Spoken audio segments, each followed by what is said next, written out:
سبق حاصل کرتے ہیں۔ آج ایک بڑا ہی عجیب و غریب بھی اور دردناک واقعہ بھی ہے۔ نبی پاک علیہ الصلوۃ والسلام سے ہم سب کو بے انتہا محبت ہے اور یہ ایمان کی جان ہے۔ نبی پاک سے محبت نہیں تو ایمان بھی کمپلیٹ نہیں ہوتا، اور جب نبی پاک علیہ الصلوۃ والسلام کو تکلیف پہنچے یا نبی پاک علیہ الصلوۃ والسلام کو کسی طرح کی کوئی ایذا پہنچے تو یقیناً جب امتی اس کو پڑھتا ہے، سنتا ہے تو دل پر بھی تکلیف ہوتی ہے۔ ایک ایسا ہی واقعہ جس میں ہمارے آقا علیہ الصلوۃ والسلام کو تکلیف پہنچائی گئی، نبی پاک علیہ الصلوۃ والسلام پر جادو کیا گیا۔ ناظرین، آج یہ واقعہ ہم سنیں گے اور یہ قرآنی واقعہ ہے اور اس کے ذریعے بہت ساری باتیں بھی سنیں گے۔ جادو کے بارے میں بڑے مسکنسیپشن ہیں لوگوں کے ذہنوں میں، اور سمجھتے ہیں کہ جادو کا توڑ کرنے کے لیے بڑے عجیب و غریب عمل کرنے پڑیں گے، بڑے گناہوں والے کام کرنے پڑیں گے، اللہ کی ناراضگی والے کام بھی لوگ کرنے کے لیے تیار ہو جاتے ہیں، حرام اور ناجائز کام کرنے کے لیے تیار ہو جاتے ہیں اور سمجھتے ہیں کہ اس سے جادو سے بچا جا سکے گا۔ البتہ جادو کروانے کے لیے بھی لوگ بڑے ہی ناجائز اور حرام کام کرتے ہیں جو کہ جہنم میں لے جانے والے کام ہوتے ہیں۔ اللہ مجھے اور آپ کو ہمیشہ جادو ٹونے آصف سے محفوظ رکھے، ہر قسم کی بلاؤں سے محفوظ رکھے، اور آج قرآن کے ذریعے سمجھیں گے کہ جادو کا علاج کیا ہے، جادو ہو جائے تو بچا کیسے جا سکتا ہے، اور نبی پاک علیہ الصلوۃ والسلام پر جب جادو ہوا تھا، جادو کرنے کی کوشش کی گئی تھی، اس کا نتیجہ کیا نکلا۔ ناظرین، توجہ کے ساتھ آپ نے سلسلے میں شامل رہنا ہے۔ روایت یہ ہے کہ لبید بن عاصم یہودی اور اس کی بیٹیوں نے نبی پاک علیہ الصلوۃ والسلام پر جادو کر دیا، جس کا اثر پیارے آقا علیہ الصلوۃ والسلام کے جسم پر نمودار ہوا۔ طبیعت شریف جو ہے وہ کچھ ناساز ہونے لگی، آپ کے قلب، آپ کی عقل مبارک اور آپ کے اعتقادات پر کوئی اثر نہ ہوا، صحت مبارک پر تھوڑا سا اثر ہوا۔ چند روز بعد حضرت جبریل امین بارگاہ رسالت میں حاضر ہوئے اور عرض کی، یا رسول اللہ صلی اللہ تعالی وسلم، ایک یہودی نے آپ صلی اللہ تعالی وسلم پر جادو کر دیا ہے، اور جادو کا جو سامان ہے وہ فلاں کنویں میں ایک پتھر کے نیچے دبا ہوا ہے۔ سرور کائنات علیہ الصلوۃ والسلام نے حضرت علی مولا کائنات شیر خدا کرم اللہ تعالی وجہ الکریم کو بھیجا۔ انہوں نے کنویں کا پانی نکالا اور پتھر اٹھایا تو اس کے نیچے سے کھجور کے گھابے کی تھیلی برآمد ہوئی، یعنی کھجور کے جو چھلکے ہوتے ہیں اس طرح کی تھیلی برآمد ہوئی، اور اس میں نبی پاک علیہ الصلوۃ والسلام کے منہ مبارک جو کنگھی سے ٹوٹے تھے، اور کنگھی کے ٹوٹے ہوئے کچھ دندانے، اور ایک ڈور یا کمان کا چلہ جس میں 11 گٹھانے لگی ہوئی تھی، اور ایک موم کا پتلا تھا جس میں 11 سوئیاں چبھی ہوئی تھی۔ یہ سب سامان پتھر کے نیچے سے نکلا، اور یہ مولا علی کرم اللہ تعالی وجہ الکریم یہ سارا سامان لے کر نبی پاک علیہ الصلوۃ والسلام کی بارگاہ میں آ گئے۔ اس کے بعد سبحان اللہ، اب اس کا توڑ کیسے آیا، اس کا علاج کیسے ہوا، اس کا حل کیا نکلا؟ جبریل امین اللہ تبارک و تعالیٰ کی بارگاہ سے سورہ فلق اور سورہ ناس لے کر حاضر ہوئے، یعنی اب جو سورہ فلق اور سورہ ناس ہے وہ نازل ہوئیں، اور ان دونوں صورتوں کو ملائیں تو ناظرین اس میں 11 آیتیں ہیں۔ ہر ایک آیت کے پڑھنے سے ایک ایک گرہ کھلتی جاتی تھی، یہاں تک کہ سب گرہیں کھل گئیں، اور پیارے آقا علیہ الصلوۃ والسلام بالکل شفایاب ہو گئے۔ سبحان اللہ، سبحان اللہ۔ ناظرین، اب اس واقعے سے بہت ساری باتیں میں نے اور آپ نے سیکھنی ہیں۔ پہلی بات یہ ہے کہ یہ بخاری شریف میں ہے کہ پیارے آقا علیہ الصلوۃ والسلام جب بستر شریف پر تشریف لاتے تو اپنے دونوں ہاتھوں پر دم کرتے اور اپنے سر سے پاؤں تک پورے جسم پر اپنے ہاتھوں کو پھیرایا کرتے، جہاں تک دستے مبارک پہنچ سکتے یہ عمل 3 مرتبہ فرماتے، یعنی نبی پاک علیہ الصلوۃ والسلام ان دونوں صورتوں کا اپنے اوپر بھی دم کیا کرتے۔ اور ایک اور جگہ پر بھی یہ ہے، حدیث عائشہ رضی اللہ تعالی عنہا میں ہے کہ جب نبی پاک علیہ الصلوۃ والسلام کے گھر والوں میں سے کوئی بیمار ہوتا تو آپ علیہ الصلوۃ والسلام ان دونوں صورتوں کو پڑھ کر اس پر دم فرمایا کرتے تھے۔ تو یہ نبی پاک کے معمول میں تھا۔ تو آج اگر ہم میں بھی کوئی بیمار ہو جائے، فیملی میں کوئی بیمار ہو جائے، اپنے آپ کو ان آفتوں سے بچانا چاہتے ہیں تو اول آخر 3 بار درود پاک پڑھیں، سورہ فلق اور سورہ ناس کی تلاوت کریں، اپنے ہاتھوں پر دم کر کے اپنے جسم پر پھیر لیں، کسی مریض پر دم کر دیں، انشاءاللہ اس کی برکت ملے گی۔ یہاں ایک اور مسئلہ بھی سیکھنے کو ملے گا کہ تعویذات اور عملیات میں جس میں کوئی لفظ کفر و شرک کا نہ ہو وہ جائز ہے۔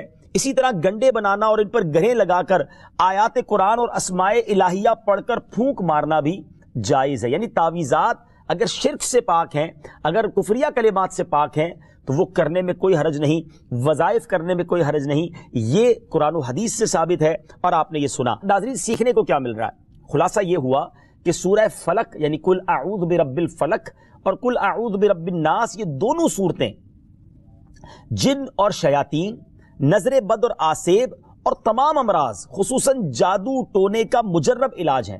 ان کو لکھ کر تعویذ بنائیں، گلے میں پہنائیں اور ان کو بار بار پڑھ کر مریض پر دم کریں اور کھانے اور پانی اور دواؤں پر پڑھ کر پھونک دیں اور پھر مریض کو کھانا وغیرہ کھلائیں۔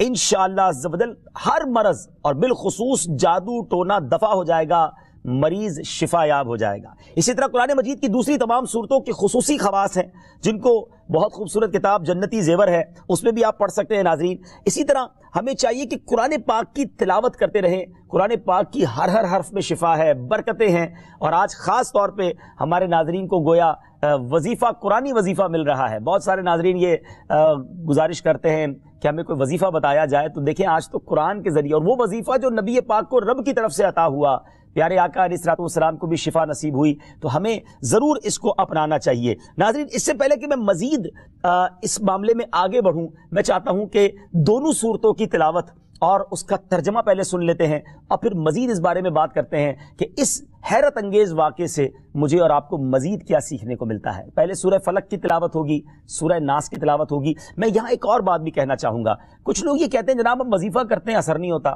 برکت نہیں ملتی۔ پہلے یہ چیک کر لیں کہ آپ کے مخارج ٹھیک ہیں، آپ تلاوت صحیح مخارج کے ساتھ کرتے ہیں۔